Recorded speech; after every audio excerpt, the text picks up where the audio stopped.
Most business owners think they don't have time for a newsletter, but the real problem isn't actually time, it's not understanding what really moves the needle. In this live training, I break down why email still outperforms social media, what a newsletter really is, and how to use it intentionally to grow your business without overwhelm. This is the full live session, including a Q&A from real business owners. All right, so we're going to be talking about why email still wins, and I wanted to make it simple and approachable. One of the biggest issues my clients have when talking to me about or when dealing with their own newsletters is it's just overwhelming. And my personality, because I love marketing, I tend to be like, all the things, here's all the things. You want all of the things, and I'm just super excited to help people, and it tends to be very overwhelming because they don't need the whole ocean, they just need to start, right? And so my goal with this was to get us started with a simple approach, sorry, to newsletters. So we're gonna go ahead and get into that. Let's see. Okay, so my name is Andrea Pearson. I am an author and a business owner. I've got over 15 years experience, and I have had over 100,000 subscribers go through my newsletter programs and my newsletter systems. And I've been teaching newsletter marketing to people, I don't know, for as long as I've been an author. I was with a traditional publisher, and I watched how they marketed, and I was like, oh, I can do so much better. and so and so I left and ended up becoming an independent author and teaching people because marketing, again, I love it so much. Um, and so this training it's a way to think differently about newsletters, and it's a simpler, more calmer approach, more calmer. There you go, Tristy. My editor's here, by the way.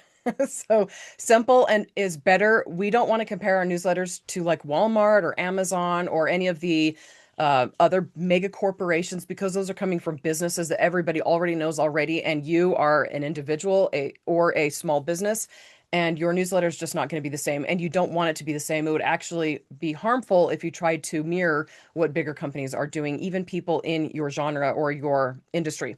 And most everybody who's attending here live is a writer, but I had a lot of people from all sorts of different industries, and so the whole presentation I wanted it to be geared to basically any kind of small business owner, not just writers. So I'm going to be trying to make it a little bit more well-rounded in that way.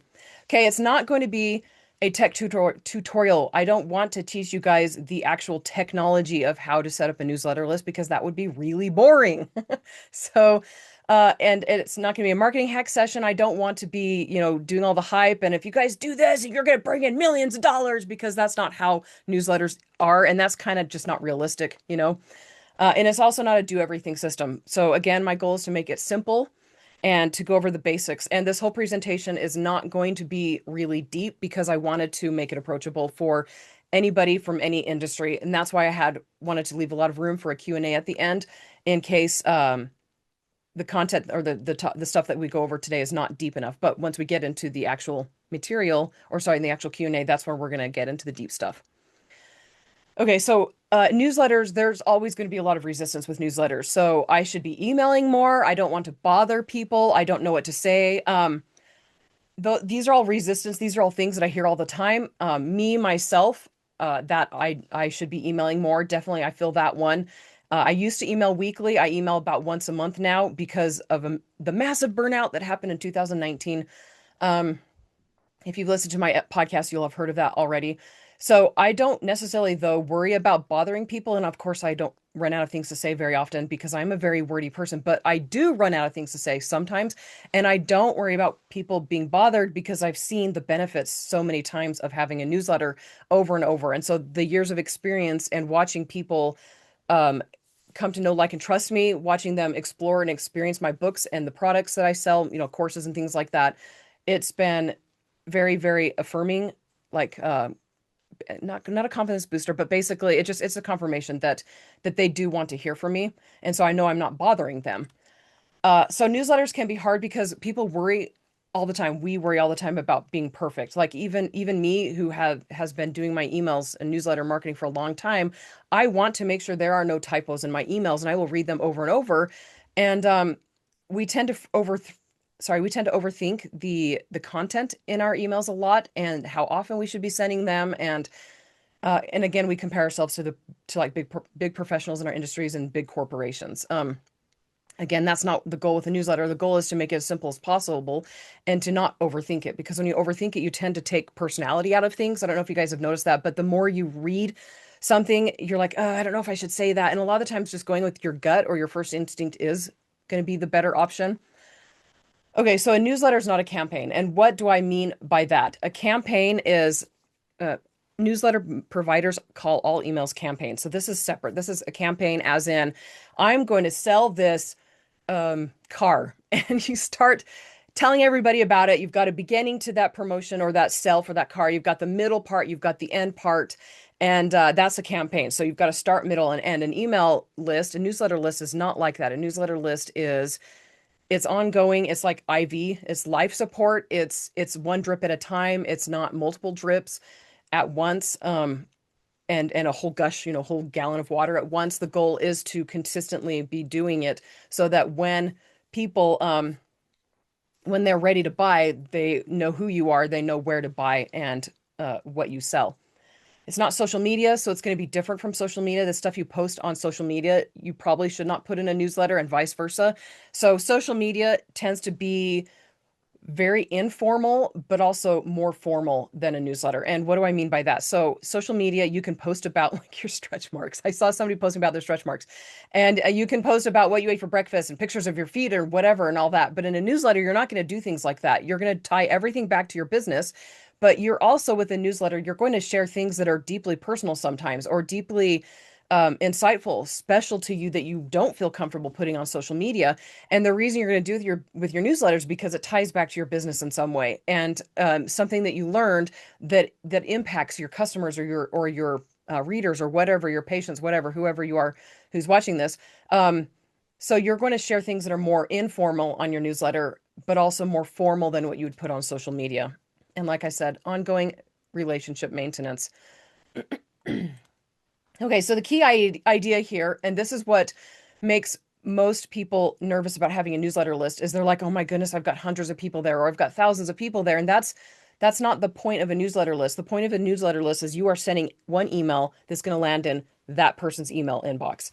And that person doesn't care about the other people on your list, they care about themselves. And so if you target your emails to just one person, you're going to actually have more success with your newsletter because it's more personal to them. And it's actually a really good habit to get into when you barely, very first start your newsletter, just writing to one person instead of writing to everybody. So consistency over perfection. And what I mean by that, and then consistency over content, is the length of your email, the time you put in. You want to be consistent over how frequently you send, more than you want to be nitpicking the details. And don't try to look amazing. Don't try to make yourself look bigger than you are, because the imposter syndrome kind of comes up. I don't want I don't want to bother people. Um, if you're just yourself, people actually will be attracted to you more than if you are trying to look like somebody who you are not.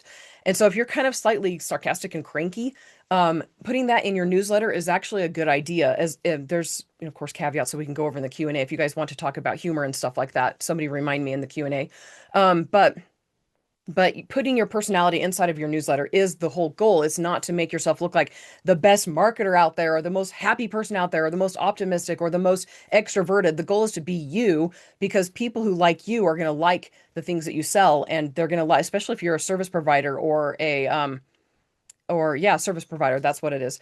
Then they're going to be more attracted to you and your business because of you, not because of somebody that you put up fakely. Gosh, fake it till you make it. That's not the goal here. The goal is not to fake it till you make it. The goal is to just be yourself.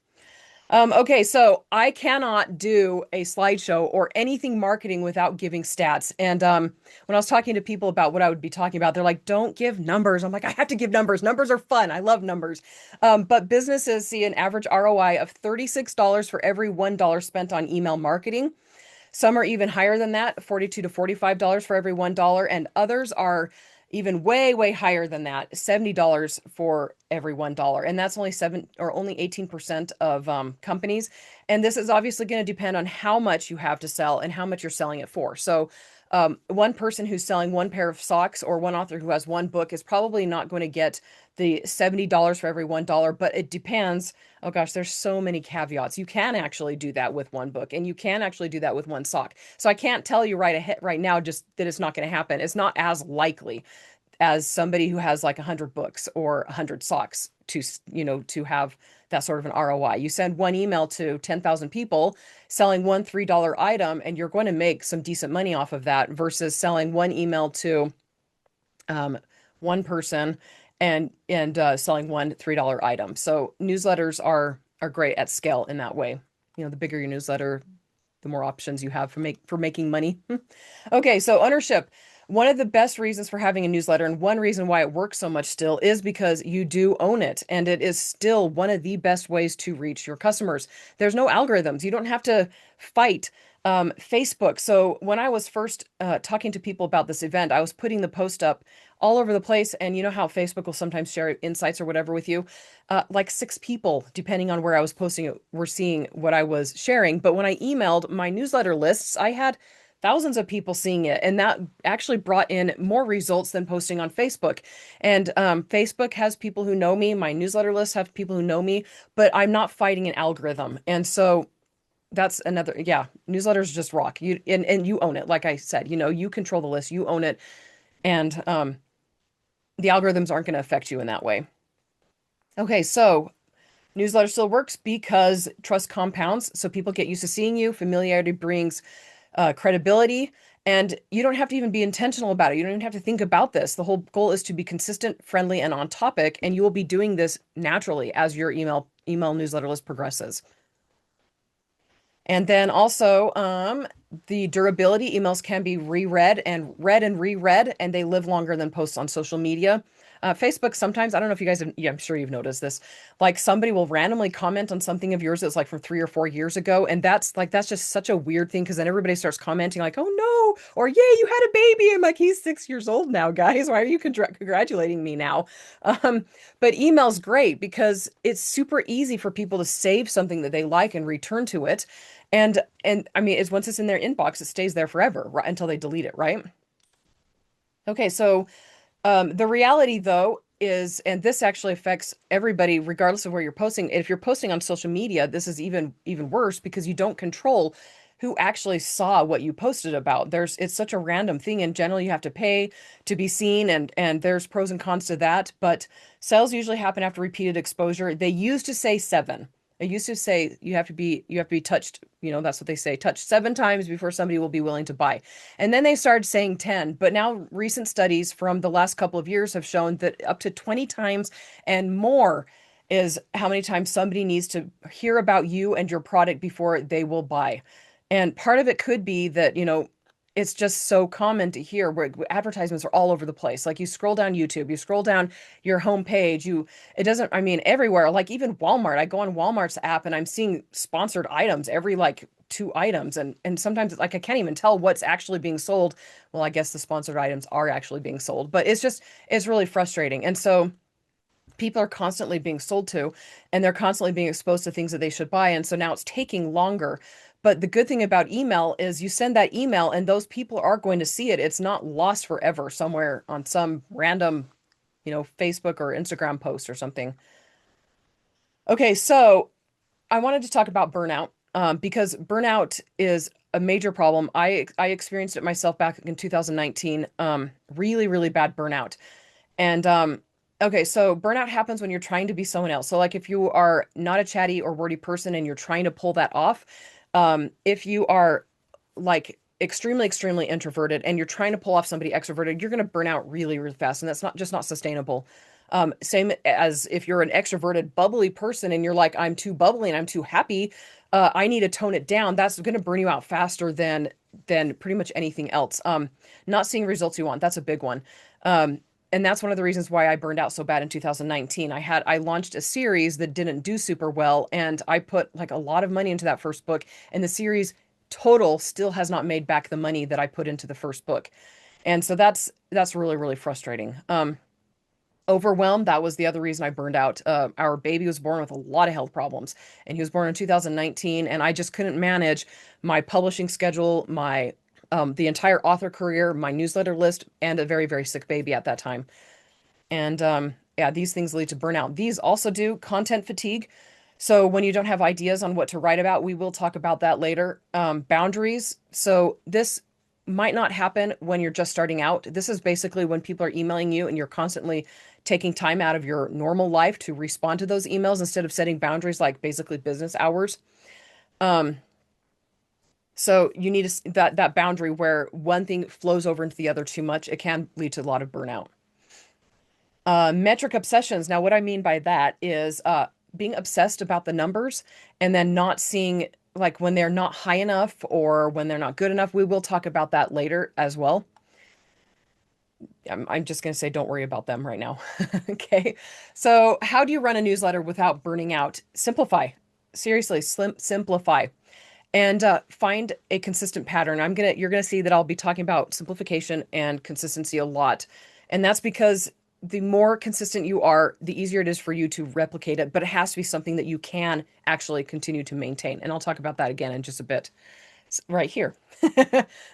I in my notes right here, I'm on the presenter slide. It says next slide. I'm like, I can't read what that says. My little monitor here is not big enough. Anyway, consistency means a pace you can sustain, a format you can sustain. So basically keep things clear and simple.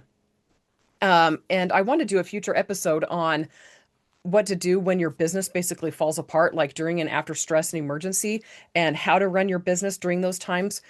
But when you are really, really stressed, so basically when you're setting up your plan for your newsletter, you want to set up a plan that you can maintain even when life gets crazy. So a pace that you can sustain, a format you can sustain. So the simpler you can choose or simpler you can go with, the better, because that is something that's going to strengthen your newsletter list overall when people actually know what to expect. And if you have to take things down a step, it's better to have things down that step already than it is to take things down and run the risk of losing trust. Losing trust meaning people are expecting it to be a certain way, and then you stop doing it a certain way. That can actually make them be a little hesitant about you.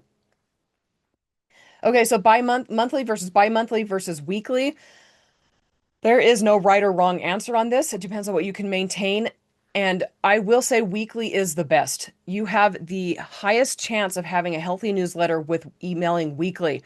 But if you cannot maintain that, then weekly is the worst because you're going to burn out really fast if you can't maintain that. And consistency is more important than weekly. So weekly that you can't maintain is not the best, but you need to be aiming for at least monthly because of something called a sender reputation that we aren't going to get into in the presentation. I can talk about that in the actual whatchamacallit, the Q&A. Okay, so what actually belongs in a newsletter? The content. So we're going to talk about experience, proof, and insight on this. Experience, like you and your clients, the stories, so they can be deep, meaningful, funny, strange, have them tie back to your business in some way. And then also like behind the scenes, so why you do what you do, your process for creating things, and then observations, so things that you've noticed. So this is just stuff that you can put in your newsletter to give you ideas for what to talk about. Okay, proof that what you do sells or works. So this could be before and after pictures. If you're a writer, before and after pictures are really great, like book cover before and afters. Reviews. So every time you get a new review, it's an ideal opportunity to share. And that even includes negative reviews. By the way, people are always nervous about negative reviews. They are not the end of the world, I promise. Negative reviews can actually be quite beneficial. So success stories. People love success stories. They like to hear your success. They want to hear about client success. If you work with clients, they like success stories. Okay, then insight. Lessons that you've learned, yours and your patients and customers, clients, whatever. So light education, the purpose of your newsletter list is not to be like a course. And so you don't want it to be super deep, but providing value through education is a really great way to manage your list or use your list.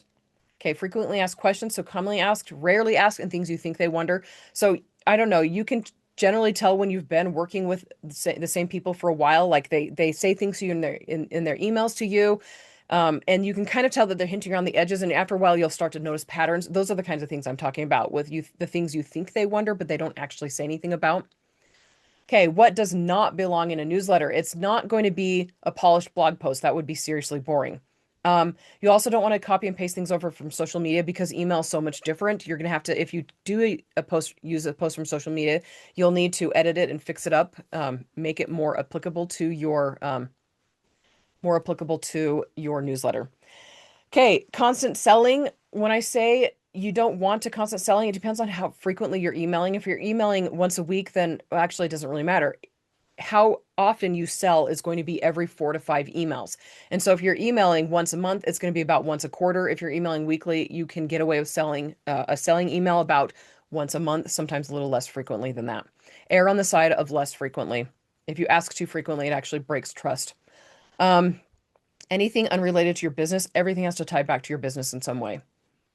So the readers care more about you and your personality. And I'm trying to emphasize that a lot. They want you and they want your personality. That's how they get to know your products or the things that you're selling is through you. So you don't need to purchase templates. You don't need copywriting formulas and you don't need long emails. I'm a wordy person and sometimes long emails are like the bane of my existence. I want to send just 1 or 2 sentences. When you are sending a newsletter, you want to aim it like pretend that you're a friendly neighborhood that you're not like best friends with, but just a friendly neighbor who comes over and asks you a question. Your newsletter, kind of imagine it that way. So while we already talked about one reader, right? If you're picturing it as a friendly neighbor, then yeah, that removes the pressure to perform and just makes it a little bit more approachable. Okay, what to send when you are out of ideas? One thing you noticed this week, a question someone asked you, 1 sentence about what you're working on. And your emails really can be this short. And I'm not saying do all 3 of those things. I'm saying pick one of those things. And it could just be 1 sentence, it could be 1 paragraph. It does not need to be long. People actually respond really well when you vary the length of when you vary the length of your emails. Okay, what success actually looks like. Okay, misleading metrics. Opens. This is the most misleading metric on the face of the planet. And the reason for that is because of all the privacy laws that have gone into effect. There's a lot of email providers out there that hide who's opening your emails. And so if you go off of opens alone, you're going to be really disappointed. You're going to be like, oh my goodness, only a few people are opening. More than that are opening, I guarantee. Okay, signs your newsletter is working. Clicks. They're generally reliable. They will be low. Clicks are always really, really low. Doesn't matter what industry you're in, it's always going to be significantly lower than your opens. If somebody responds to your email, that's a really good sign that your newsletter is hitting well, unless they're responding at you to telling you to stop it. I have had that happen before. I'm like, the unsubscribe button is like right below. Like you can go find it. Um, and then obviously, if somebody buys what you're selling, that's a really good indicator of whether your email is working or not. Okay, so wow, 22 minutes is how long the presentation's been going. I'm like right within it. But I've noticed that there's a gap between what I teach, and again, I tend to previously would overwhelm people because I'm like, you want all the things, right? You want all the things. Like this is my favorite thing in the world. Let's do all the things. And so I found that it brought up too many topics, too many questions, and so I've tried to simplify my process. My goal is to give structure and share experience and insight without overwhelm. And as part of that, I've created 2 playbooks. The first one is called the Small Business Newsletter Playbook Essentials, and it is a clear, intentional foundation for a healthy newsletter. And then the second one is Optimized, the Small Business Newsletter Playbook Optimized, practical guidance for building a stronger, more confident newsletter. And the reason I've got 2 levels is because the first one is the bare minimum to run a healthy newsletter list. And I've got in there like content. I've got in there things to avoid, but more deep, obviously. I want to make it so that it's sustainable and it's approachable and the very bare minimum to have a healthy newsletter list, not just like the most optimized. And that's why I've got my optimized is once you've got the understanding for the foundation of that bare minimum healthiness, there is a step up. And I want those of you who are interested in that, I want to be able to help you guys reach that. So I'm going to go ahead and put a link in the comments or in the show notes for that so you guys can go check it out. But guess what time it is? We're going to do our Q&As now. So I'm going to end the presentation here in just a minute. But if you want the slides or if you have questions, go ahead and email me over there, ap@andreapearsonbooks.com. And I'm saying questions that you don't want to ask in front of everybody. Because if you want to ask questions and you're here at the Q&A, you might as well just ask the questions here. So if anybody has that, I'm going to go ahead and end the slideshow. So stop sharing. I'm going to stop sharing with you guys. Okay. So, nope, nope, I don't want that. Let me go ahead and put I think I have let's see if I have my image. Yep, there we go. Okay, the link. All right, let's go ahead and start the Q&A. And I've got a bunch of, I did email you guys ahead of time. And so I've got questions that I can fill the blanks in. But if you have questions, you can go ahead and raise your hand in the thing. And let's see who is actually opening the emails. Okay, so I'm gonna have to see if I can put this over here so I can actually read that to my bigger monitor so I can actually read the questions. So, okay, let's see. Did you have a question? Shannon, it's hard to see who's actually opening the emails. Do you have any re-engagement campaigns? Okay, so if it's hard to see who is actually opening the emails, um, do you do any re-engagement campaigns? It depends on how your newsletter is behaving. So the real test is how many people buy when you are trying to get people to buy. If it's lower than, and again, a lot of this will depend on your experience in your business. So if you know roughly how many people buy when you email, you can go off of that. And generally, re-engagement campaigns, I think that they can be good, but it depends on what your goal is, obviously. If your newsletter list buys about the same and it hasn't dropped, it hasn't gotten up, then a re-engagement campaign's not necessarily the best idea. It's not a bad idea though, but there's different ways to approach it. I don't know that a re-engagement campaign. Okay, so I'll just tell you things that I've done. So things that get people to respond include like I'll send out a poll. I'll be like, hey, guys, I wanted to get to know you guys a little bit more. If you're comfortable, go ahead and go over and answer the questions over here. And that helps. I like to do what are some of the ones that I've done? And I like to share the responses. Like sometimes I'll throw quirky questions in there, like um, with quirky answers. I can't think of anything right now, but I also like to ask people what their favorite books, their favorite movies are, the general region of the world that they live in. So if it's the United States, like the Midwest, the West, the South, things like that. And then I will share those with my subscribers so they can kind of get an idea for who else is in the list. Just it depends on the content. So if you are using content that is engaging, that is getting people to respond and you don't have a lot of sells, then you might want to do more re-engagement type stuff, or you might not be selling enough, or you might be selling too much. Gosh, that's a good question. Um, my gut instinct, my gut answer, Shannon, on that is don't worry so much about re-engagement campaigns until you have a really good solid feel for how many people respond, how people behave when you ask them to buy, when you ask them to review and things like that. I generally just assume that my emails are getting opened fairly decently, and then if they aren't, if I start seeing a pattern of things going downhill, then I would consider a re-engagement campaign. And for me, a re-engagement campaign, like right now I'm emailing once a month. A re-engagement campaign would be me emailing, um, ramping up to about once a week and staying there for a while until I can get a good feel. And the good thing about doing that is you want people who don't want to be there to unsubscribe. And so if you take your email from once a month to once a week, you have a higher chance of people who don't want to be there unsubscribing. And so that's something that I've done. Um, that was a rather long answer. Sorry, I'm a talker. I'm gonna like think my way around my answers a little bit. I have to like voice my thoughts before I know what I'm thinking. Does anybody have, oh, Wes, let's see. Do you want me to, you're welcome, Shannon. And if you guys can unmute yourselves if you want to. I don't mind if people actually talk. So Wes, if you want to mute yourself and ask your question that way. Oh, sure. I didn't want to appear on your podcast uninvited. Um, so I do have a book, but I'm actually thinking about starting a consultancy. I used to do it when I was younger. It was a lot easier 15 years ago. And I don't actually know how to generate like 0 to 50 subscribers, how to bootstrap. When you're thinking about a Kindle book or you're thinking about a widget that you're trying to sell, there's a physical object that you can kind of anchor against that people might find independently of you, Right. right? You can run ads or whatever, but short of spending a bunch on Google Ads to say, I'm Wes and I'm great, I don't actually know where to start with that.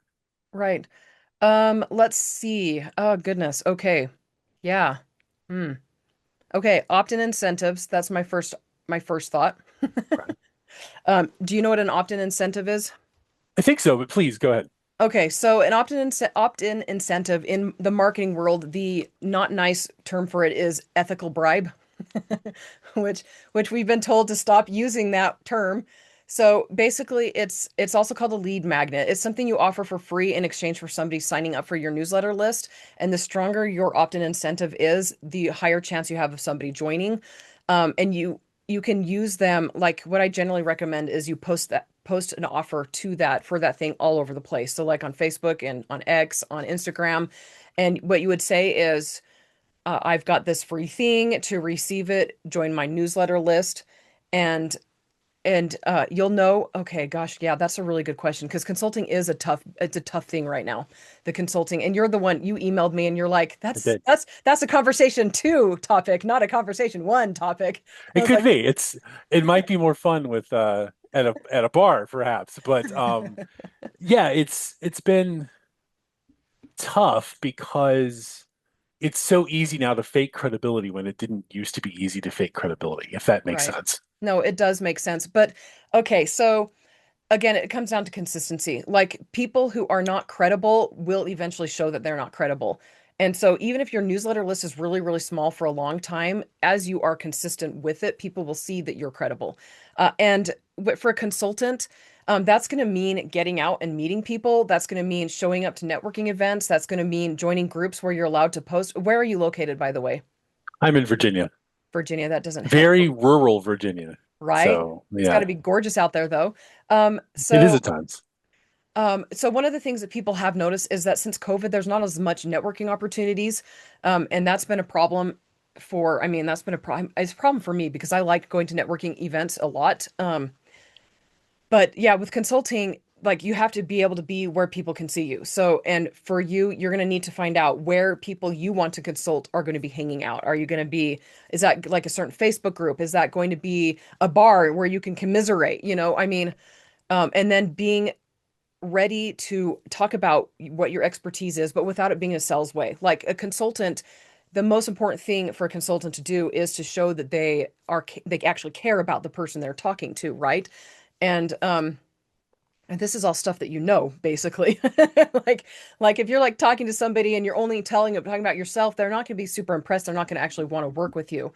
But for yeah, um, No, that's good to reiterate because it's important to right. remember, right, and keep forefront. But actually, the I had not honestly, I had not thought of the idea of let's post wide on an idea of here's a freebie because I've been giving Yeah. my content away for free on LinkedIn. So maybe I should, maybe what I should do is say, if you would like to learn more about this, please go to this neat landing page I've set up or whatever. Right. Yeah. And then like you talked to me about landing and squeeze pages, right?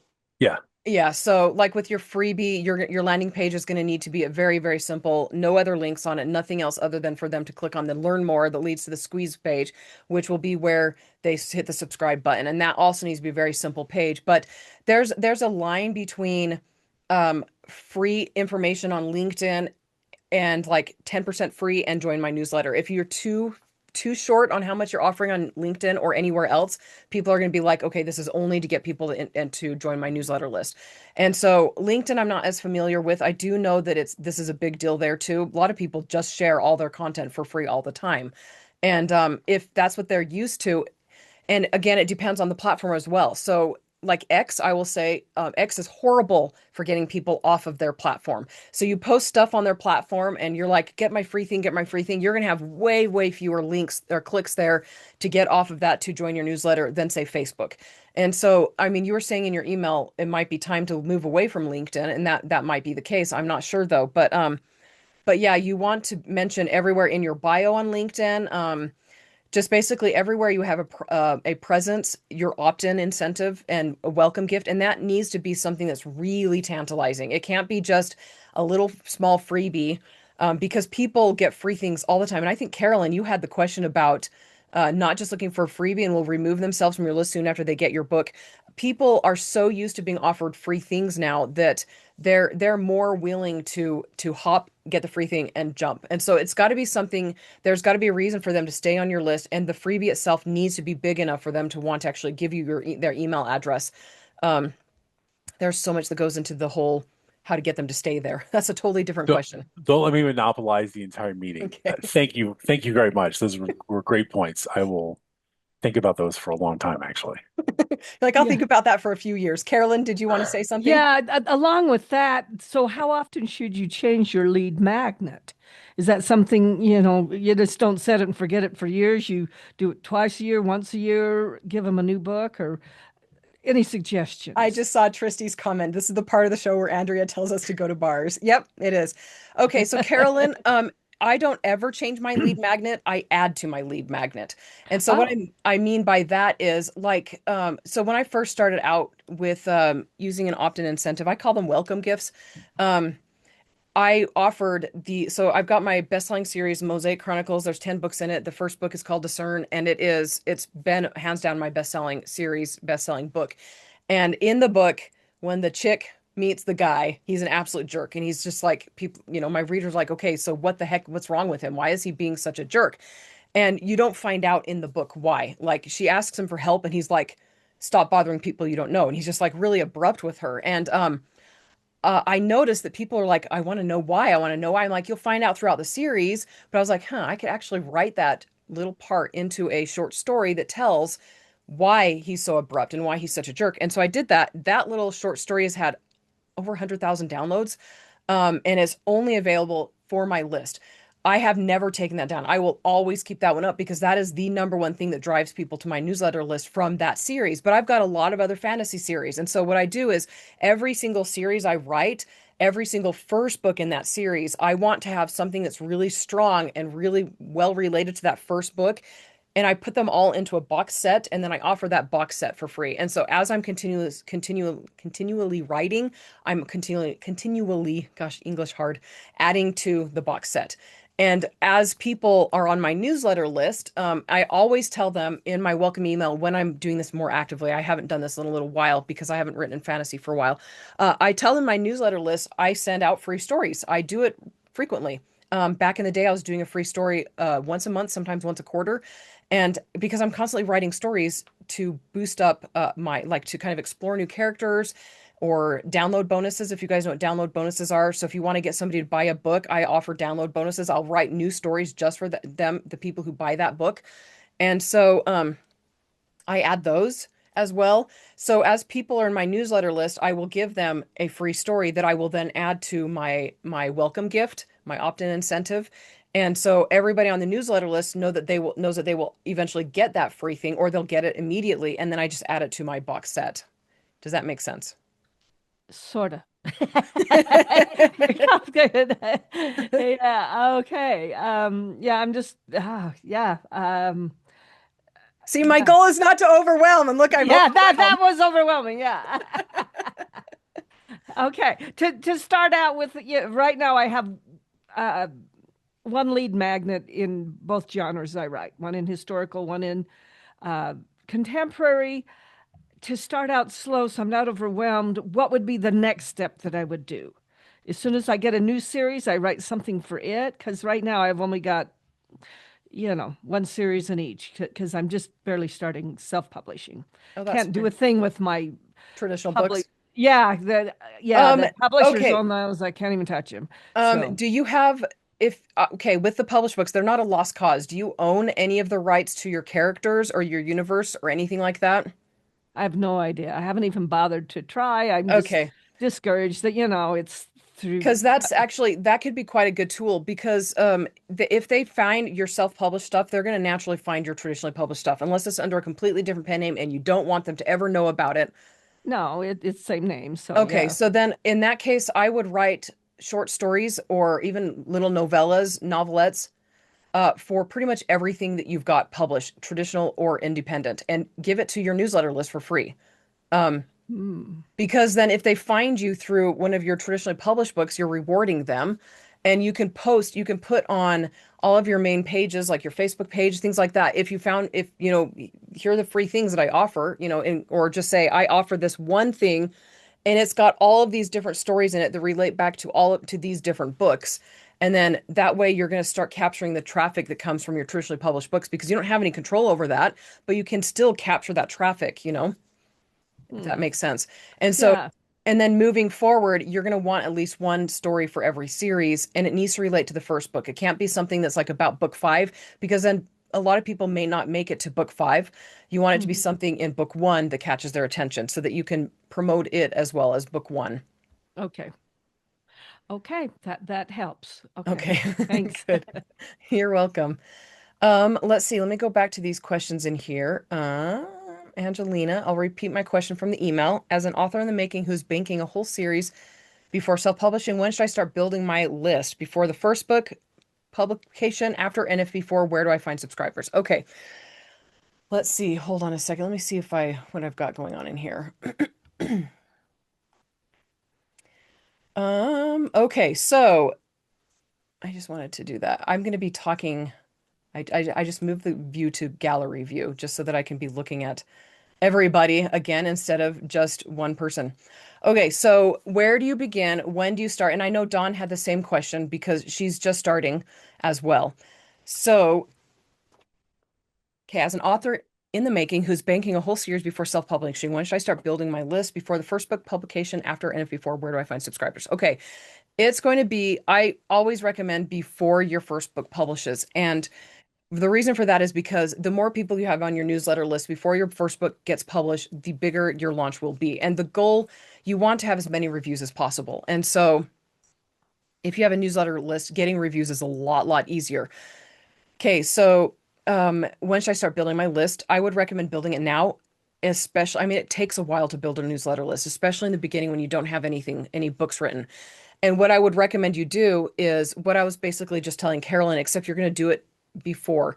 So if you have your series, you have your idea for the book that you want to write, in Dawn's case, that you're working on, you're going to write something that's 2 to 5,000 words long. And it's got to be tantalizing, kind of like my short story was with the guy who's being a jerk. So it needs to be something that is going to appeal to people who read the book and people who don't read the book. And so with my short story, that one does not appeal to people who've never heard or never read the book, which is why I pair it with with another story or another book or another item or thing that you can actually advertise. And and so it's going to be like a prequel novel or a if you've got a character in your first book that you want to write more about, you can you can do a related novel, not novel, novels too much, novella. So between 2 to 5,000 words, 10,000 words, 15, even up to 20, depending on how fast you write and how long it takes. And then with that thing, you're going to, let's see, Book Funnel is a place you're going to take that. You're going to have it formatted as an ebook. And if you don't have an account on BookFunnel, I recommend you start one. You upload it there to BookFunnel, and BookFunnel has promotions where you share your free thing in with you. You share your free thing in a promotion with other authors who have subscribers, and you'll be sharing their things with your list. Basically, you're swapping subscribers. And swapping subscribers does not mean you're giving email addresses away. It means that you're going to be telling somebody your list about somebody else's book and vice versa. So BookFunnel is a good place to start for that, where you've got this free story, you put it up on BookFunnel, you go and join one of the author promotions, and even if you have like nobody on your list, there you got to start somewhere, right? And so there's that option. There's a lot of list building companies out there. I would recommend Googling them for authors and seeing what you can find. And you're gonna want to vet them a little bit because there will be some that are unscrupulous. Obviously, you want to aim for the ones that are going to be honest about how everything is run. And what I mean is if they ask for you to share readers' email addresses, that's a no-go. Um, Facebook ads are a really great way to build a newsletter list. That is a whole different step up, but it is a really great way. And with the Facebook ads, you can set up an ad for $1 a day or $2 a day and just have a constant drip. And I can help you with that. Like if you want to reach out to me, I can answer questions. And a Facebook ad, you can target it to the people who are most likely going to want to read your book. And they have something called lead generation, and that's lead gen for short. And that's basically where you offer your free thing in an ad on Facebook, and Facebook will collect their email addresses for you with their permission, obviously. And then you add those to your newsletter list. Let's see what else. Just posting on different places on social media. There's Facebook groups for readers and authors to mingle in under for specific genres, and you'll invite them in, or sorry, they invite you in. You can go and post, obviously follow the group rules, And that's going to be a really slow way to gain traction, but it is a way to gain traction. And there are groups for authors for newsletter swaps, depending on the genre you write. So you can do searches. So you're going to want to come down, like write down a big list, like 10 to 20 phrases to describe what you write and or keywords for it. And then go on Facebook and say this keyword group or reader group or author group. And then join as many of them as you can and start according to the rules posting about your book, your free thing that you're offering in exchange for a newsletter sign up. Put it on your bio like put it on your website, put it on your Facebook fan page, put it on they don't call them fan pages anymore, just your Facebook page. Put it on your bio about me, sorry, the about me part on Facebook and on X, Instagram, all over the place. Your what I was telling, who was it earlier? I can't remember. It was probably West, like all the different places where you're going to want to invite people to join your newsletter list through those places and get that free item. And this is going to be for anything that could introduce people to the characters you write. It's not going to be something that's a spin-off unless it can stand on its own.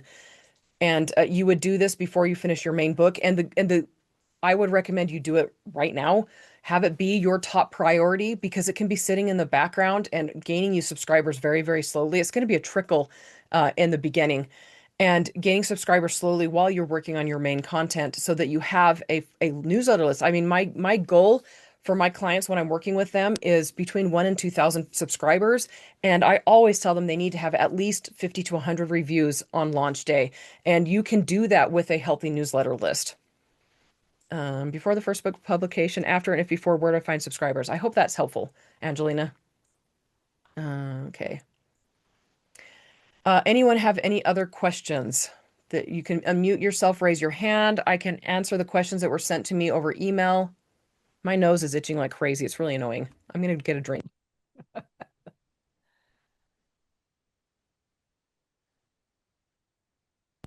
And yes, I muted myself while I was drinking. Okay, so I'm going to go ahead and let's go. Oh yeah, Carolyn, you had another question? This isn't so much about newsletters, but you brought it up about having so many reviews when you have launch.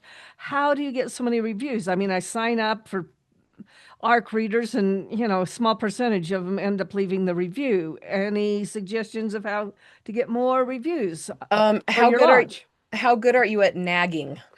Very poor. Okay. So that's okay. So when it comes to ARC reviews, I like to have an ARC team and it depends on how strict you want to be with them. But like for my ARC team, they have to have posted 2 reviews to be on it, and then they are welcome to join. And I give them my free stuff. They post reviews on that. Some authors, if people don't post reviews on every single book that you give to them for free, they don't get another free book ever again. And they get taken off of the ARC team. Reminders, again, if it takes like 7 times for somebody to 20 times for somebody to buy something, obviously it's not going to be that high for somebody to post a review. They need to get 4 to 5 reminders. And the amount of time you give them to read is also important. Like you can't just give them like 2 to 3 days, but you also can't give them like 2 to 3 weeks, sometimes even a month, because people will say that they don't have time to read. But generally, when somebody tells me they don't have time to read it within 2 weeks, it usually means they're not going to finish the book. And they'll be like, oh, I don't have enough time. But if they don't prioritize it, they never finish. And so I generally don't give people longer than 2 weeks before I ask them to post reviews. And then I'm also reminding them really frequently. And then I also incentivize them. So people who write reviews that are really fun to read, I will share those with my readers and I'll credit them. And some of my reviewers, that is their biggest goal is to get their review mentioned to all of my readers. And I'm like, I don't want them to be artificial or anything like that. And some of my books are more serious and don't come with exciting bubbly reviews, but I will take the more thought-provoking ones, in that case. So whatever represents the book most, I will take snippets of those reviews and I'll share them with all my readers and I will credit them. And some people just really thrive under that sort of thing. They want to be credited, they want that public recognition. And so if you are reminding them frequently, there's a company called Booksprout. Have you heard of Booksprout? I have, but I don't know anything about it Okay, besides the so name. so Booksprout is something that I used to use. They will actually manage your team for you, meaning you will upload your book there and people sign up, they commit there to post reviews. and then Booksprout will actually remind them for you, and then they get rated. I believe they get rated on Booksprout for reviewing and not reviewing, and if they don't review, then they're not eligible for future books, and you can actually set it up so that they're not eligible for your future books. The problem with Booksprout is it's really hard to get people to commit to they have to actually join Booksprout to review your book through Booksprout. And so I'm not quite sold on that idea. I do think it's a great way to get reviews. But for me, I've just found that managing my own review crew and being I'm more flexible. I don't make them review every single book, but I do ask that they actively review. And so that could be every other book. And then just being comfortable with sending reminders. I absolutely hate reminding people. So for a little while, I was having my assistant do it for me because she didn't mind nagging people. Hate it. I do too. It's not fun. Does that help?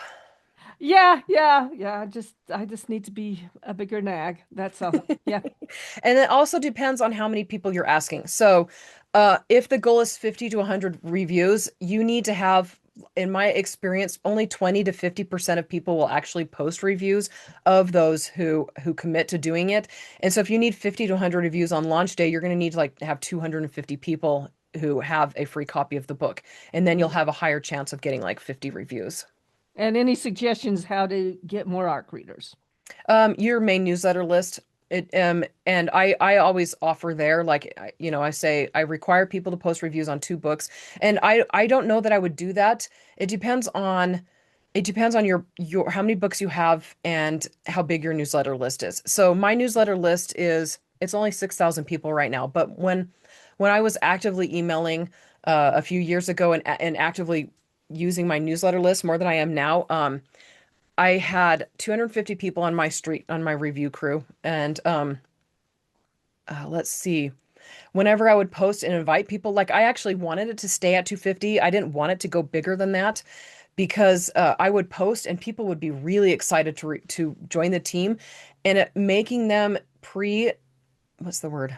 Pre-qualify themselves by making them have already posted a review was really great, because sometimes people will be like, I want a free book, and then they can't figure out how to post a review, and they won't tell you that they don't have that technical know-how.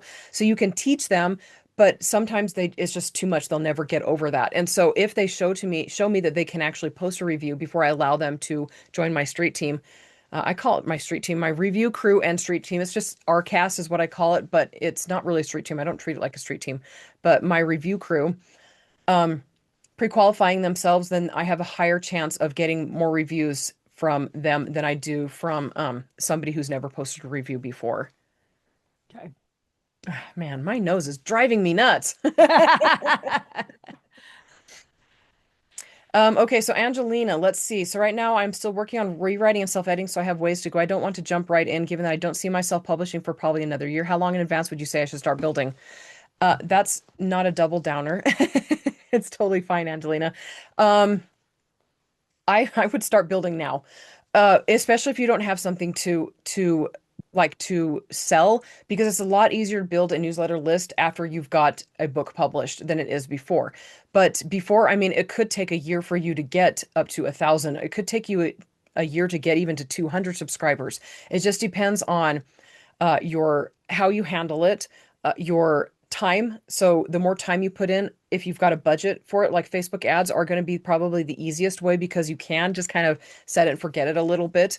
But it's just going to depend on a whole bunch of different things, whether you start your list now. I mean, I would start it now personally, like a year. And because the reason for that is having people who support you and are excited about your story, you're talking to them, it could change it so that your year becomes 9 months instead, because it gives you motivation when you don't have that motivation yet. And a lot of people who have not published a book yet, they don't have the feedback, the review system. They don't have people telling them they're doing a good job. And some people really need that to stay motivated and to continue writing. And so, depending on how you are set up as like your personality, how it is, it might actually help you in the long run more to have a newsletter list now than it would to put it off. And part of it is some of the clients I've worked with, like one lady in particular, I haven't worked with her in a little while, but she never finished her first book. She was constantly working on her first book.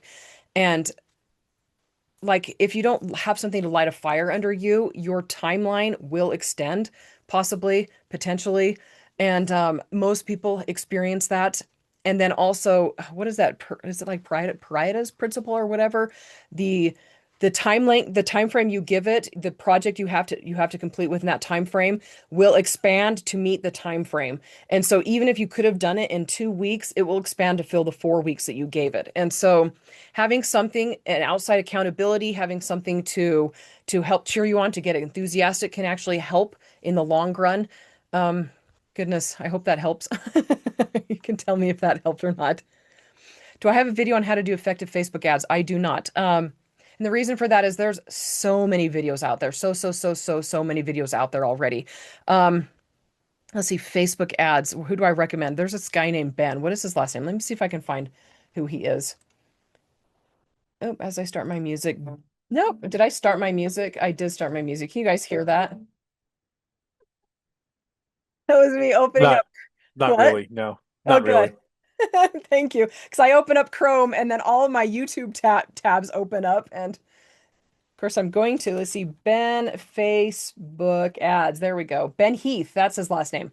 So go to Ben Heath. He is really, really good with Facebook ads and he's on Facebook. So use Ben Heath. He posts regularly. Let's see if he's still doing that. Let me see. Yep, 1 day ago. His videos were really, really helpful. I Facebook ads change all the time. Back when I was running Facebook ads, I was really, really good at them. And then I had that burnout 2019. I stopped using Facebook ads for several years. And when I went back into them, I was like, okay, enough has changed.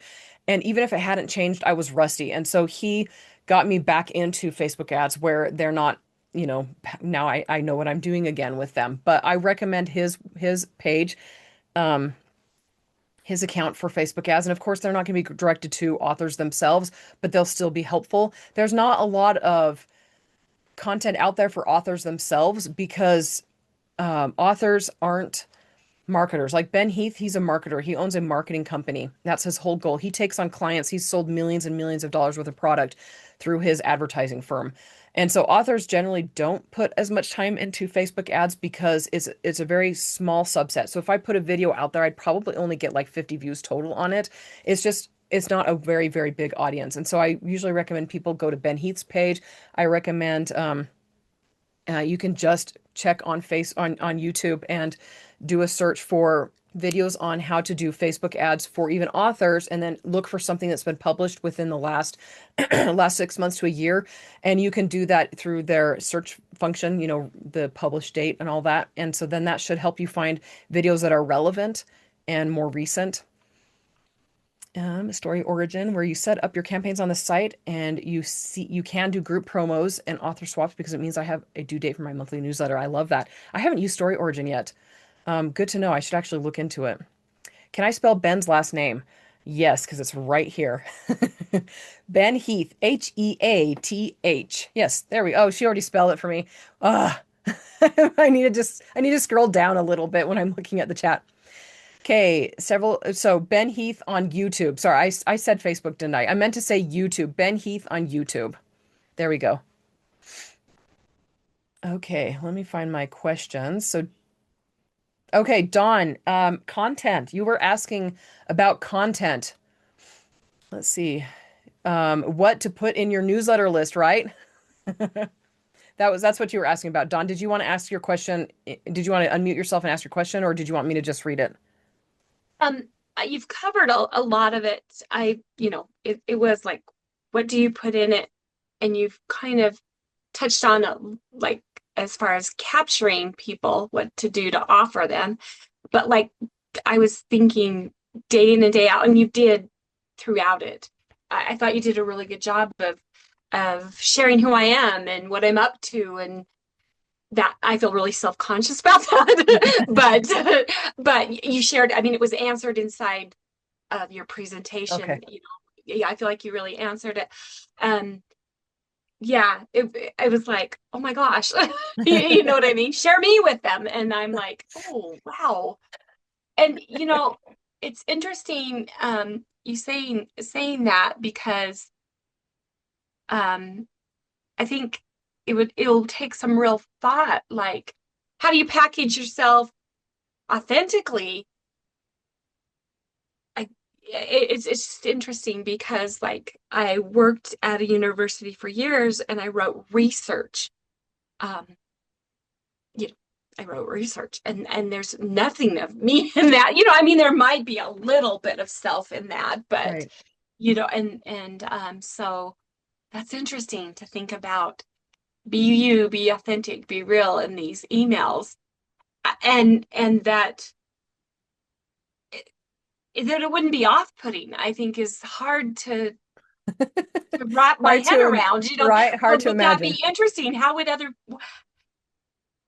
yeah, that others would find that valuable. Yeah. Right.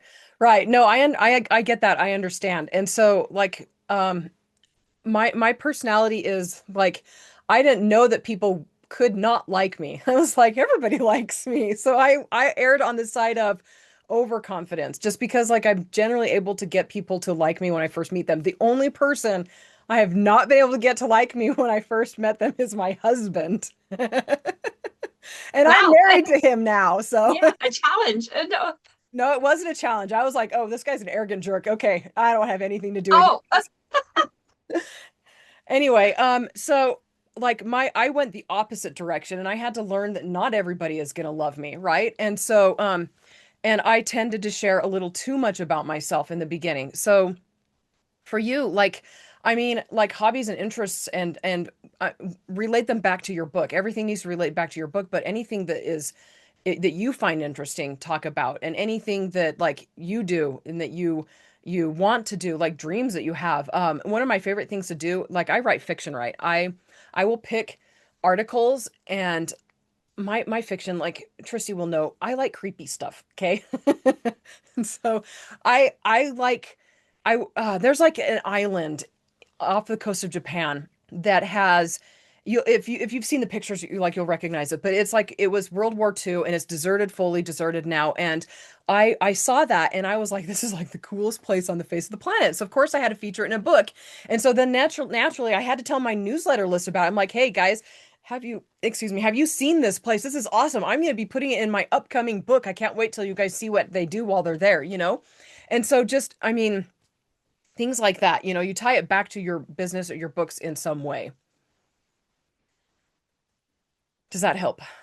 yeah, it's interesting because I've really been thinking that so my book is imaginary in that, anamorphic way it's through animals, but the humans that they interact with, I really want it to be in the 70s, Oh. and I'm thinking that might be kind of fun, like 70s, early 80s, Um, uh, if you wanted to go early 80s, 80s is still really big. yeah, People, and that's yeah, yeah, that identifying with throwback. that and it just being at that different time frame, and I feel like Right. it's more authentic to me, and it's the book's really a tribute to my brother that passed on young, you know what I mean? And Mhm. that's when he was alive, and so I almost hiding behind the 70s and not me would be a fun way to start it. Do you know what I mean? And to get confidence in sharing, and Yeah. you know what I mean? Kind of, yeah. Yeah. I can, now I'm kind of starting to brainstorm about things that could help, and it would almost be more like setting and things like that. Like it's, you know what I mean? And like Right. throwback and retro, and oh, this is so fun researching this and figuring out the technology that was available then. You know what I mean? Right. Right. Yeah. All right. Okay. I'm gonna look at, let's see. Okay. Deborah, your question, let's see, your newsletter, looking at the screen, trying to figure out what to write. Did I answer your question, Deborah?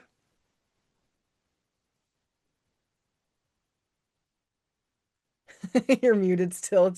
It's not wanting to unmute you. Let's see if I can. Do you want me to? Oh, there you go. Now you're. Hi. Now, what was the question again? Your question, did I answer your question about what to write about? Because that For was a those things, yeah. What I was really looking for is if you could give me a few subject lines to catch somebody's attention to want to open it, oh because boy. I'm dull. Questions in subject lines, questions in content. Those are really, really good, pretty much across the board. Subject lines like things that people like bullet lists. They like how-tos, how to know you're a bad reader. I don't know. like like it has to relate back to your email. So whatever your email is, and then like people, oh gosh, there's just so much to talk about when it comes to subject lines. That was like a subject that's like this big that I'm not gonna be able to condense it down. But I do have, I'll get an email, you know. well, I mean, I do Send me have an email.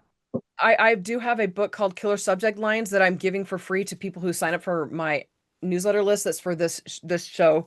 And it goes into like all the different things. But like, so the first word in your subject line is going to be the most important word. The first word or two will always be the most important words. You don't want to put things into subject lines that you could easily put into the content of the email. And I learned that the hard way, like, hi, how are you? Don't put things like that in your subject line.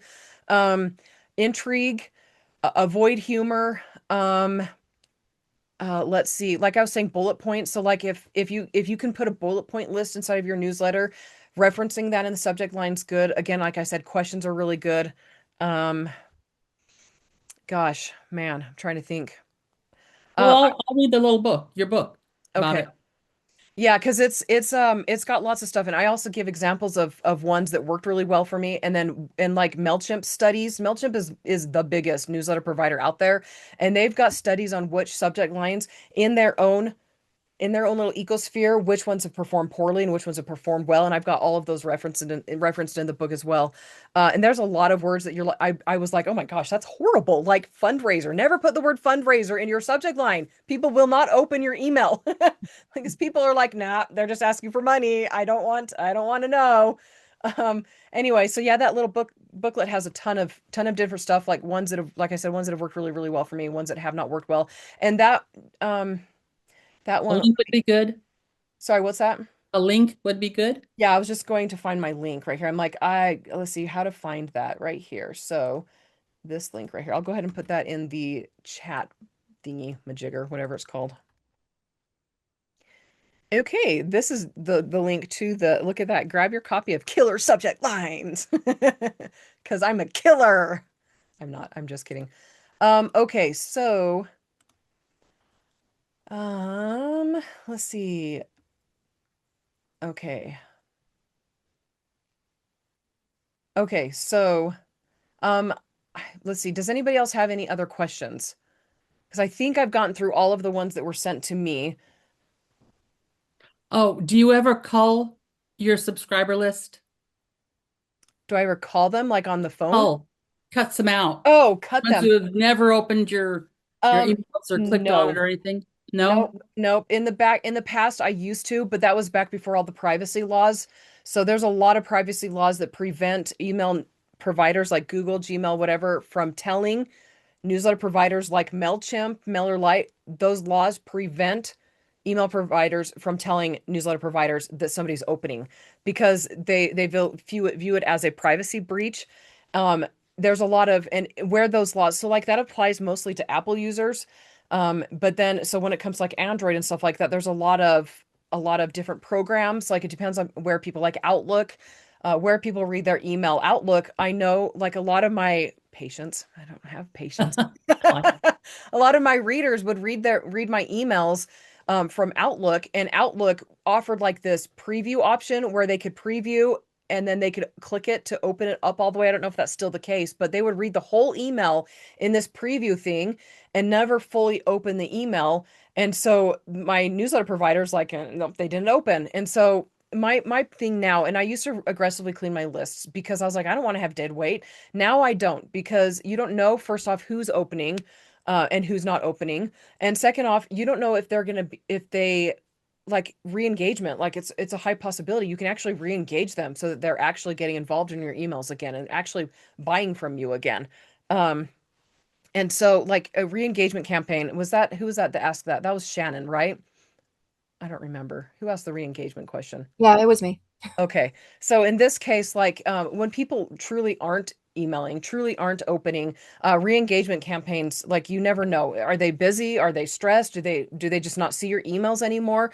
And so if your email list is not doing well, a re-engagement campaign can help. And and like for you, Deborah, your email list is like it's you haven't been able to use it for like 2 years, right? Yeah. And so in your case, a re-engagement campaign would be really, really good. And the way I would do that is I would want you got to be gentle with it. You don't want to just jump right in and be like, "Hey guys, remember me?" Like you would want to start out really small and gentle with it, with a subject line that something like, "Hey, how have you been doing?" Or a long time no here, or it's been a while, just something very gentle. And then email once, and then honestly, I would probably get back into emailing weekly right off the bat. Even if that's not what you're planning on doing, re-engaging is really important, and emailing weekly when you haven't emailed for a while will help like get rid of people that truly, truly do not want to be there anymore. And then it'll also build up your sender reputation, which like the health of your newsletter list, so that people are interacting better. They're um engaging more, so that if you want to go back to once a month, then you'll have a better newsletter list once you do. But I would recommend weekly emails for several months before you go back to once a month. And then, like I said, start out gently. Start out with like, how are you doing? Just checking in. Like that's another good subject line, just checking in. And you can also just like Google it. And then the content of the email, you don't want it to be like pretend it's somebody you haven't seen in 20 years. So you don't go to them and they're like, "Oh my gosh, I haven't seen you forever." You're like, "Yeah, so I had like cancer in my toe and we had to amputate it." Like you want to start really small. Don't overwhelm them with details about what you've been doing. Like those first few emails are going to be shorter. They're going to be sparse on details on you. The goal is to get them talking to you. And so like you could just say, and you don't want to be too much of a downer, like gosh, life has been so awful, like just be yourself, but a version of yourself who's talking to a friendly neighbor, and or a friendly acquaintance, somebody you used to be really close to, but you haven't really talked to in several years, and then just kind of slowly reintroduce yourself to them, reintroduce your books. Don't ask them to buy, don't ask them to review, don't ask them to do anything. I mean, even asking them to follow you on social media is going to be a lot right in the beginning when you're first trying to re-engage people. But once a week, and then just gradually get them back into a rhythm where you are talking about your books. Again, you want to talk about your books in every single email, even in the beginning. In the beginning, it's going to be something like, "Hey guys, I don't know if you remember me. This is my best-selling book you may have read." A really great thing to do with a re-engagement campaign is offering something free the first few emails, because you want to trigger people to open again. You want to trigger them to click, especially because if people are opening and clicking, that will make it so that newsletter providers are like, "Hey," and newsletter email providers are like, "Hey, pay attention. This person is sending stuff that my people actually want." And so if you haven't emailed for a while, yeah, send something free, even if it's something you've sent to them free before. A lot of people, especially in your case, Deborah, it's been 2 years. A lot of them probably won't even remember the free thing you gave them before if you gave them something free. And then also, like in Carolyn's case, oh no, you've just barely started self-publishing. I was going to say, take one of your old books from your publisher and give the whole thing for free to your readers, and then get in big trouble. Um, but if you've got the rights to something and like self-publishing, take one of your older things, and like Tristy, Amelia has like 500 million books. Like I would give a book a week away, honestly. And not your best-selling series. That's like New Hope or A Hope Begins or whatever. That one's your best-selling series, right? She's like, unmute. Or are you typing in the chat box? I can't tell. Oh, there you go. You're unmuted. I had to figure out where the unmute was. I'm enjoying you making up alternate titles for me. No, A my New Hope, best-selling series is A New Beginning. A New Beginning, and A Yeah. Firm Hope, and all of that, right? A New Beginning. I knew that there was. But these would need to be things that are in KDP or in KU, Um, on Kindle Unlimited. okay, so that's a iffy one. I cannot legally tell you to give away things that are in KU, but I do it sometimes. Shocker. Um, you have to be very careful with that. Like, but KU doesn't want you selling it.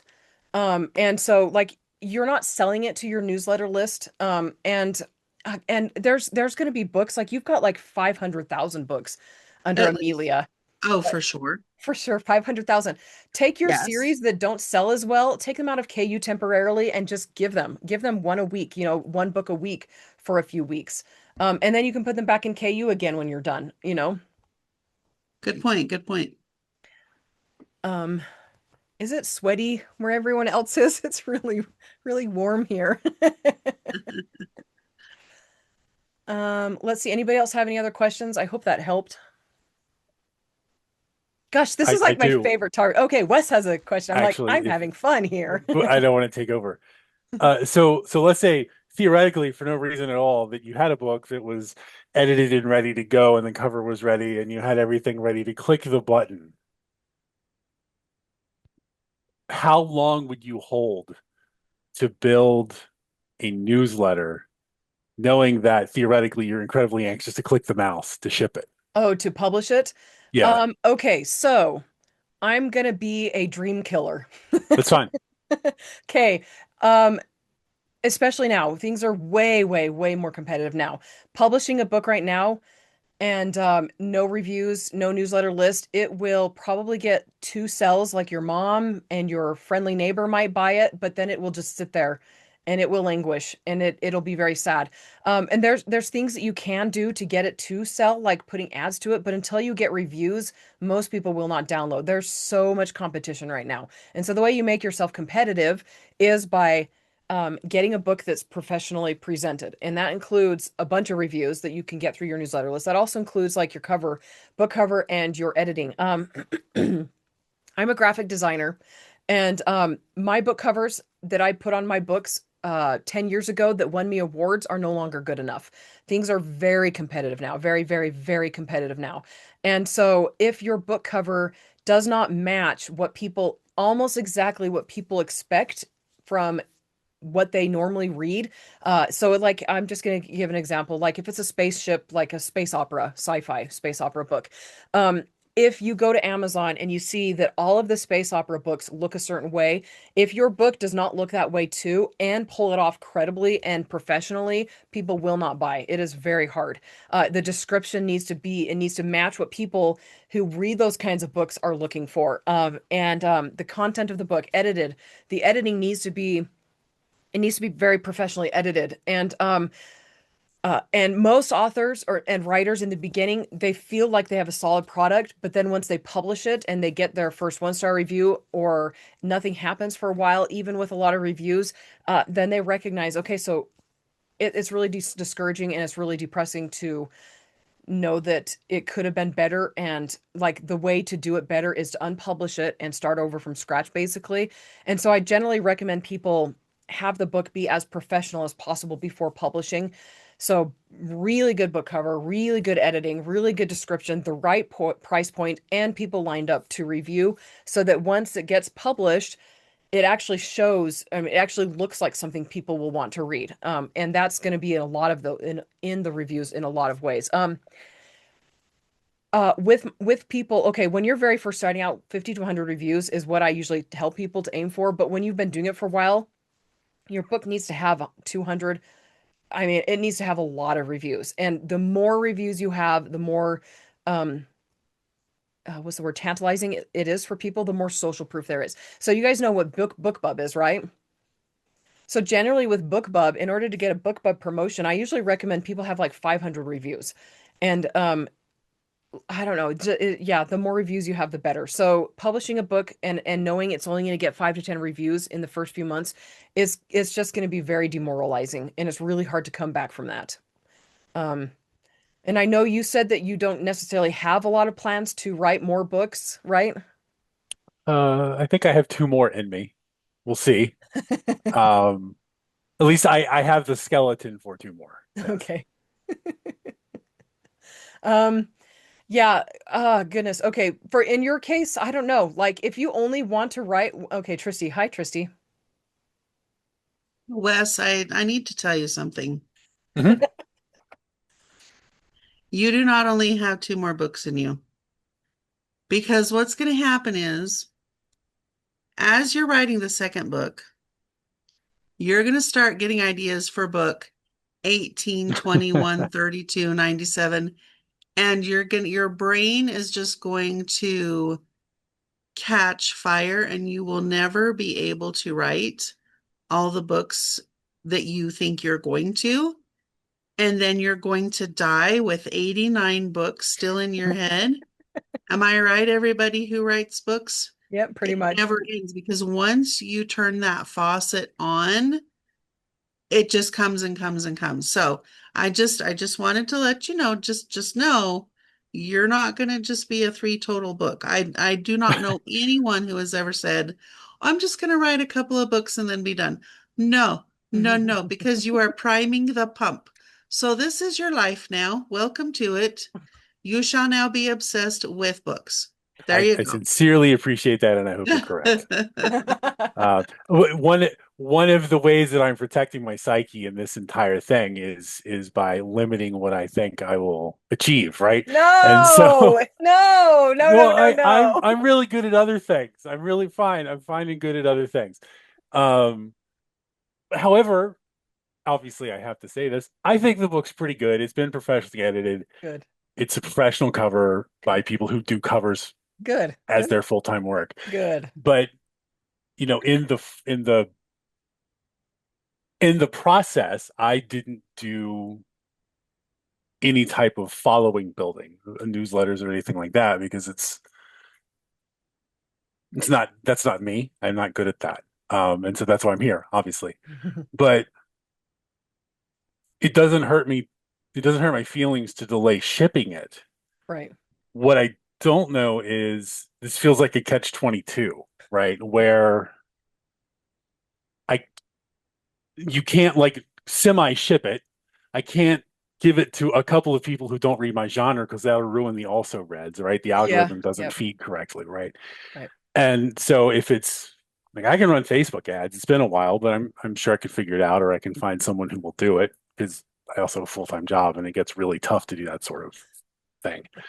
Um, but I guess the question would be like, should I allow myself 3 additional months to build enough people so that when it actually ships, they will go do reviews? Or is it how much marketing can shift that left or right? You see what I mean? Like Yeah. if I were going to build organically and you say it'll take a year, I think that's completely legitimate. It's hard to get people to buy in, but is there a additional levers that I can push here, money It or time or whatever it Right, is? right. Money. Okay, so it's always going to either be time or money. And if you don't have money, you have to spend time. And if you don't have time, you have to spend money. So, and then you can find the sweet spot in the middle where you're willing to spend a little bit of money and willing to spend a little bit of time, or a medium amount of both. And so in your case, like if you like, I don't know, it depends on what your budget is. So I start with $1 or $2 a day, and that will get very slow traction at first, depending on Mhm. how optimizing how tantalizing your opt-in incentive is, and then increase that like I don't know, $50 a day if you have a budget for it, $10 a day, $5 a day, $300 a month, just putting money towards it in your ads. And if you know how to run Facebook ads, then you're going to know that you're going to need to put new ads in occasionally, and you're going to need to mix things up a little bit. You're going to need to do a lot of testing to find what's going to work best. But um I don't know. It depends on like how much success do you want the book to have? Like, Well, that's always the kicker, right? right? Okay. I I will also consider that because that's really good advice. I kind of forgot that while doing all of the other stuff. Right, That right, yeah. right. No, it can be super, super, super discouraging to release a book and have nothing happen. And Mhm. I will tell you, some books, it doesn't matter how much money you put towards them, they will not do well. Like that series that I launched in 2019, when I mean, that first book in that series won 2 awards. All of my readers who have read it have told me it is the best book I've ever written, the best series I've ever written. Tristy even says it's one of those series of mine that she really, really, really likes. And I put $6,000 into that first book, and the whole series has only made $2,000. So I'm like, that first book, and this is coming from somebody who knows how to market, who knows how to do Facebook ads, who knows how to use a newsletter list. I could not get people to buy that book. And so like, yeah, it's very demoralizing. And so with that book, I actually found out that, I mean, I now know what's wrong. We don't need to get into it. It's um I'll just say it really fast. It's urban fantasy told from the viewpoint of the guy. And right now, urban fantasy told from the viewpoint of the woman is what sells. And so I am combining his series with the love interest. I already wrote her series. I'm combining their series together. So that's how I'm going to be resolving it. But um, yeah, launching a book and having zero happen can actually make things harder. It just pulls a lot of that interest and that desire to write out again. And so if you only plan on writing 3 books, quote, 3 books, why'd I do three? Three. Um, like you're actually shooting yourself in the foot by planning it to not be as good of a launch as you could make it. So basically you're planning for failure instead of planning for success, if that makes sense. Okay, so Okay. Deborah, price points, what do you suggest for a new release? Okay, there's a lot of different thoughts that go into this. Um, 99 cents, full price, gosh. It just depends on what your goal is. So if you launch it at 99 cents, you will get more downloads. You won't make as much money. And if you launch it at 99 cents and then raise the price up to full price, you can't drop the price again for 6 months to at least a year. Otherwise, you will really, really upset people who um, who bought at full price after you raise the price. Okay, no, that's backwards. If you launch at full price, you can't drop the price again for a long time because people who buy at full price don't want to see that it's discounted a month later or even 2 months later. Even 4 months later can be very, very offensive and very hurtful to people because they feel like you took advantage of them. And so launching at full price, keeping it there for a long time, or launching at 99 cents temporarily, you cannot, if you put it in Kindle Unlimited, you can't put it as a countdown deal because you have to wait the 14 days. And so it'd have to be the full price would need to be 99 cents and then you just raise it. Um, Gosh, man, it depends on what your goals are. 99 cents if you're trying to get people interested in your books again would be really good. The cheaper, the better when you're re-engaging a newsletter list. And then you can ease them into higher prices later. And then if it's a first in series, like I still think first perma-free first in series work really, really well. Not everybody agrees with that. I still think they do. And and then just keeping the first book 99 cents when the rest of the books are 3.99 to 4.99, that still does work. Let's see, what other ways besides magnets are there, and how do you even find readers to market the magnet to with social media? So we talked about that one. That one was the one where I was saying Google, I mean, like search on Facebook for your category, your keyword, and then groups for authors and groups for readers, and then just posting in those groups as the rules, following the rules, of course.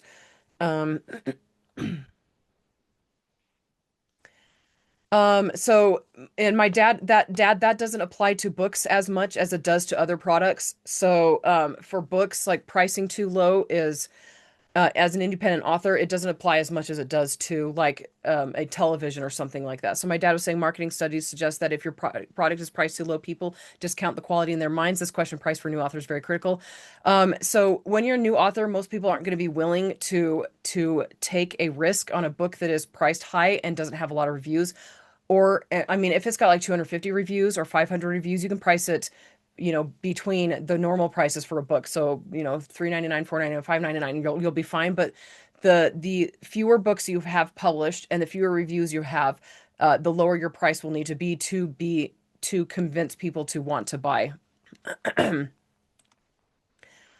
Um, oh my goodness, Angelina, you're on camera? I saw your face. She's I am, and I actually can unmute now, if that's awesome. cool with you. It's Yeah. just there were people in here earlier, so I wanted to like And you have an accent. Oh my gosh, can you just talk the rest of the time? that came out quick. Wow. Yeah, I do have an accent because I'm from Germany, so Yay! Wait. Hold on. My mom's gonna want to know which part of Germany. Cologne. Okay, I don't know. Where is that? What's that by? Pretty much the middle of West Germany. That's like I guess the closest bigger other city is Düsseldorf. Okay, Dusseldorf. I know Dusseldorf. So, Yeah. so my grandpa's from Germany. He's from close to Hanover. Uh-huh. So like northern Germany. And then I have two brothers who lived in Germany. And so I'm like, and then so I'm a quarter Ah, German, and yeah. So I'm like, I love it. She's got a German accent. Oh my gosh. yeah. I had no idea that you were from Germany. I just, you just comment. I'm like, so Angelina's been like, she comments on my podcast. She's been following like the six-figure authors for a long time. Um, yeah. So I'm glad to see a person, like a face. Even if it's a little blotchy right now. I just had a skin reaction, but anyways. Oh, I can't tell. Okay. All right. Does anybody have any, and Don's taken off. Anybody else have any other questions? We can wind this down. We've been going for an hour and a half, which is about how long I planned on it going. So, and you guys can always email me questions and stuff if you guys have any. Let's see. Yeah, thank you so much, everybody, for coming. Thank you. Um, let's see. Yeah. Okay. All right. So those of you guys who are listening on the podcast, subscribe.